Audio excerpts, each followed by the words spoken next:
کہ ایک گاؤں میں کوئی لڑکا اسی گاؤں کی کسی لڑکی کو لے کے بھاگ گیا. 2-4 دن کے بعد پکڑ گئے, گاؤں واپس آئے. اب لڑکی کا باپ روتا ہے, او میری لڑکی تو عزت لٹ گئی, برباد ہو گیا, منہ دکھانے کے لائق نہیں ہے. اب زور ڈالا جاتا ہے گاؤں کی طرف سے کہ تو لے کے بھاگا تھا, چل اب شادی کرو اس کے ساتھ. یہ گاؤں کی طرف سے فیصلہ ہوتا ہے شادی کرو اس کے ساتھ, اور وہ لڑکا تیار نہیں ہے شادی کرنے کے لیے. وہ لڑکا کہہ رہا بھائی شادی کی تو کوئی بات ہی نہیں ہوئی تھی.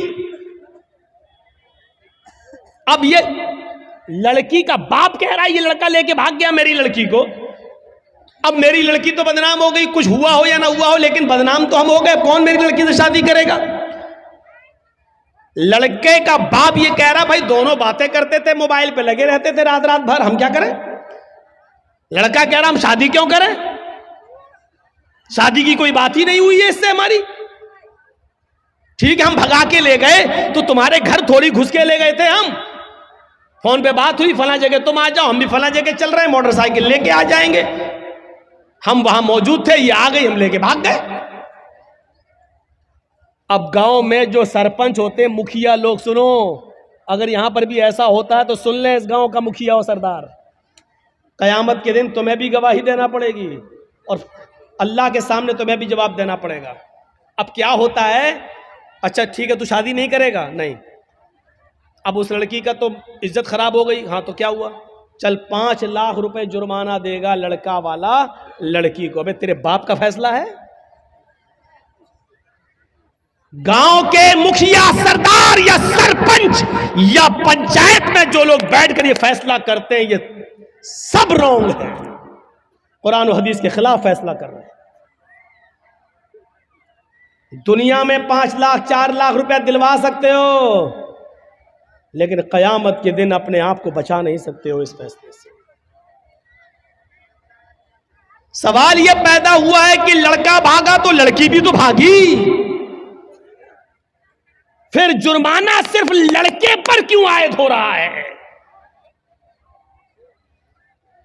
اور لڑکے کا پیسہ 4 لاکھ 5 لاکھ روپے آپ لڑکی کو اور اس کے باپ کو دلا دیتے ہیں. یہ کہاں کی انسانیت ہے, جبکہ قرآن یہ کہہ رہا ہے الزانیۃ والزانی فاجلدوا کل واحدۃ منہما 100 جلدہ.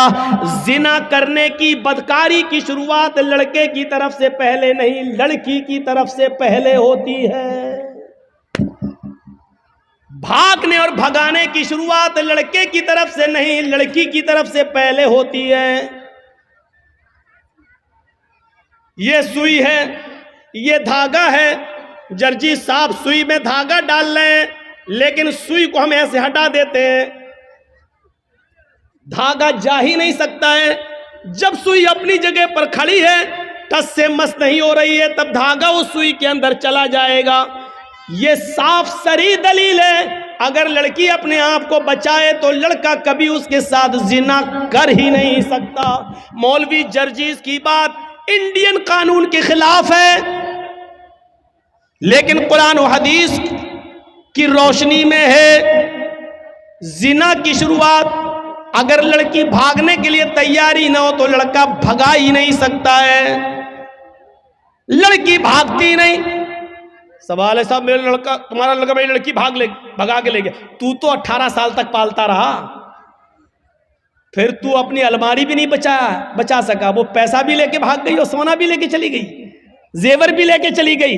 جب تو اپنی لڑکی پر اتنا کنٹرول نہیں کر سکا تو جرمانہ لڑکے والوں پر لگاتے ہیں, اور یہ فیصلہ پنچایت کرتی ہے گاؤں کی, سرپنچ کرتا ہے, مکھیا کرتا ہے, سردار کرتا ہے یہ فیصلہ جو قرآن و حدیث کے خلاف ہے.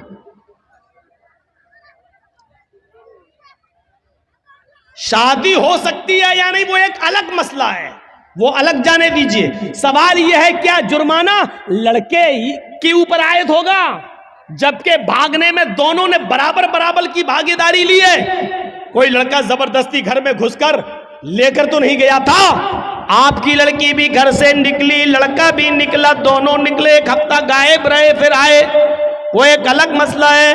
لہذا جرمانہ عائد ہونا چاہیے تو دونوں پر ہونا چاہیے, کوڑے پڑنا چاہیے تو دونوں پہ پڑنا چاہیے, سنسار ہونا چاہیے تو دونوں کو ہونا چاہیے, اگر سزا ملنی چاہیے تو دونوں کو برابر برابر ملنی چاہیے. آپ یہاں لڑکے پر 5 لاکھ 2 لاکھ 3 لاکھ کا جرمانہ لگا کر آپ سزا نہیں دے رہے ہیں, بلکہ لڑکے سے لڑکی کو ایوارڈ دلوا رہے ہیں, انعام دلوا رہے ہیں. اب گاؤں کی اور دوسری لڑکیوں کو یہ اتساہن مل رہا ہے کہ ہم بھاگ رہے ہیں, اگر شادی ہوگی تب بھی ٹھیک, اور نہیں ہوگی تو 5 لاکھ روپیہ ہمیں ویسے بھی مل جائے گا.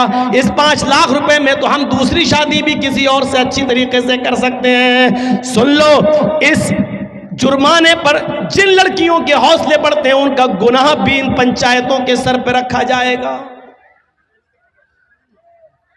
وَلَا يَجْرِمَنَّكُمْ شَنَآنُ قَوْمٍ عَلَىٰ أَلَّا تَعْدِلُوا, کسی قوم کی دشمنی تمہیں اس بات پر مجبور نہ کر دے کہ تم عدل نہ کرو, فیصلہ نہ کرو.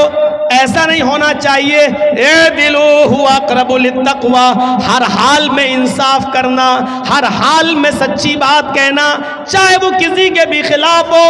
حضرت علی رضی اللہ تعالیٰ عنہ کی ایک زرہ کیا ہوتی ہے آپ کو بتاؤں. زرہ ہوتی ہے, جنگ میں جب لڑا جاتا تھا تو ایک لوہے کی قمیص کی طرح یا کرتے کی طرح ایک وہ ہوتا تھا, وہ اپنے گلے میں ڈال لیا جاتا تھا تاکہ دشمن کا تیر سینے میں نہ لگے, اس لوہے پر لگ جائے. تیر آئے, کھنجر آئے, تلوار آئے تو وہ لوہے پر لگے, تو اس کو بولتے تھے زرہ. تو جنگ میں جاتے تھے تو زرہ پہن لیتے تھے صحابہ. حضرت علی کی بھی ایک زرہ تھی جو گھر کے باہر رکھی ہوئی تھی. حضرت علی اندر چلے گئے, زرہ باہر رکھی رہی. جب گھر سے باہر آئے تو زرہ غائب ہو گئی. پانی ہے, ٹھیک ہے, چلو آج پی لیتا ہوں.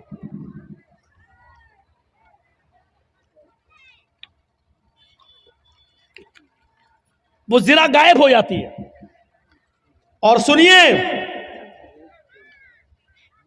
6 مہینے کے بعد وہ زرہ ایک یہودی کے پاس نظر آتی ہے. آہا, سنتے رہیے میرے بھائیوں, بڑا زبردست مسئلہ. کس کے پاس؟ ایک یہودی کے پاس نظر آتی ہے وہ زرہ. حضرت علی نے اس یہودی سے کہا, یہ زرہ میری ہے. اور حضرت علی کون ہے؟ امیر المومنین. امیر المومنین سمجھ رہے ہو نا, اس کو سمجھانے کے لیے بول دوں, چیف منسٹر.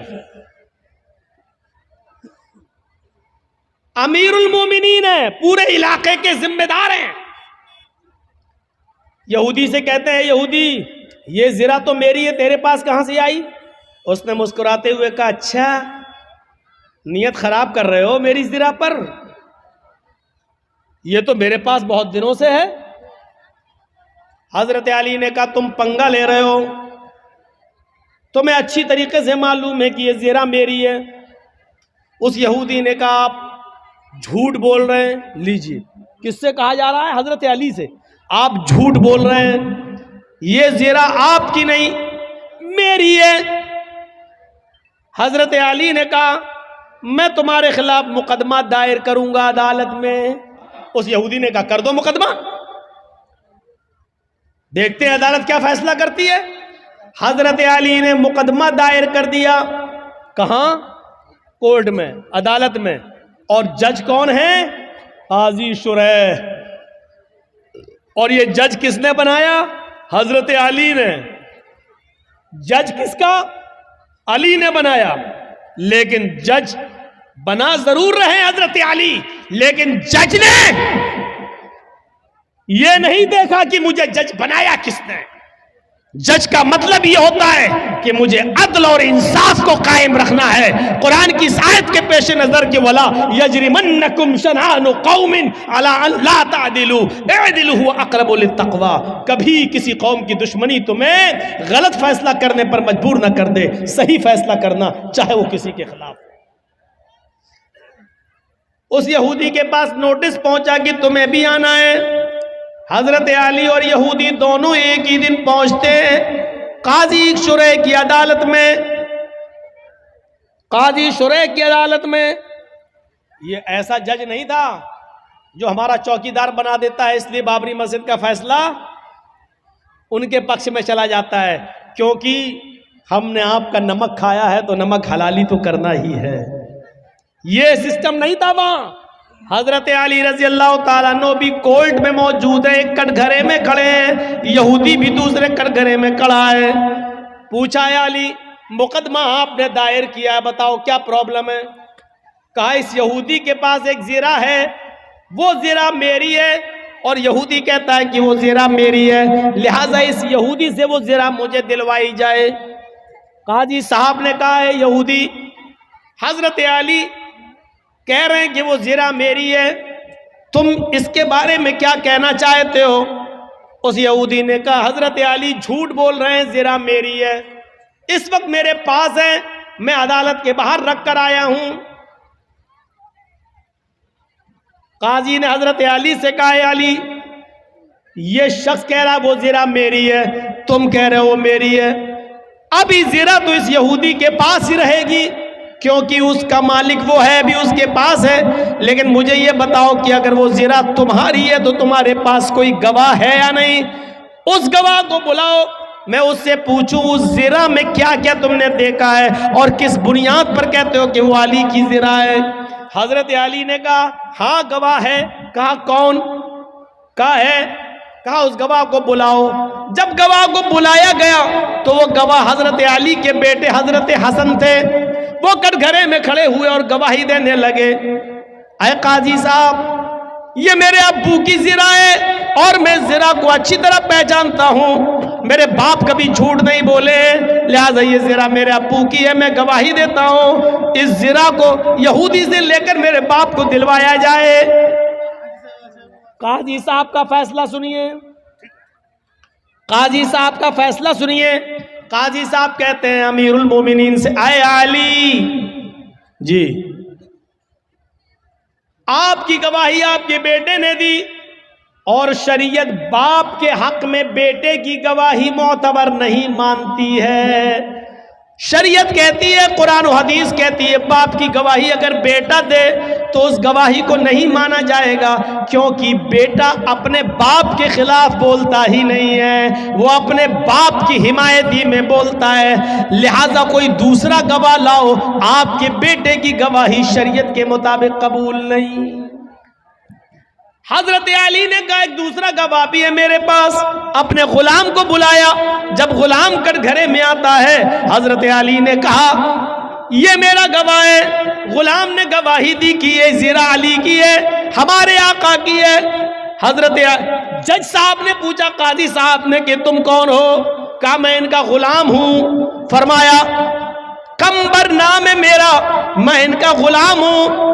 کہا ہے علی شریعت کہتی ہے مالک کے حق میں غلام کی گواہی بھی قبول نہیں کی جاتی ہے، کیونکہ غلام اپنے آقا کے خلاف اپنے مالک کے خلاف بولتا ہی نہیں ہے، اس کے اوپر اپنے مالک کا پریشر ہوتا ہے، وہ جانتا ہے کہ اگر اپنے مالک کے فیور میں نہیں بولا تو گھر مار کھائیں گے، ہمیں مارا جائے گا، ستایا جائے گا، لہذا مالک کے حق میں غلام کی گواہی بھی قبول نہیں۔ اے علی معذرت کے ساتھ آپ کی غلام کی گواہی بھی قبول نہیں کی جائے گی، کوئی اور گواہ ہو تو لاؤ۔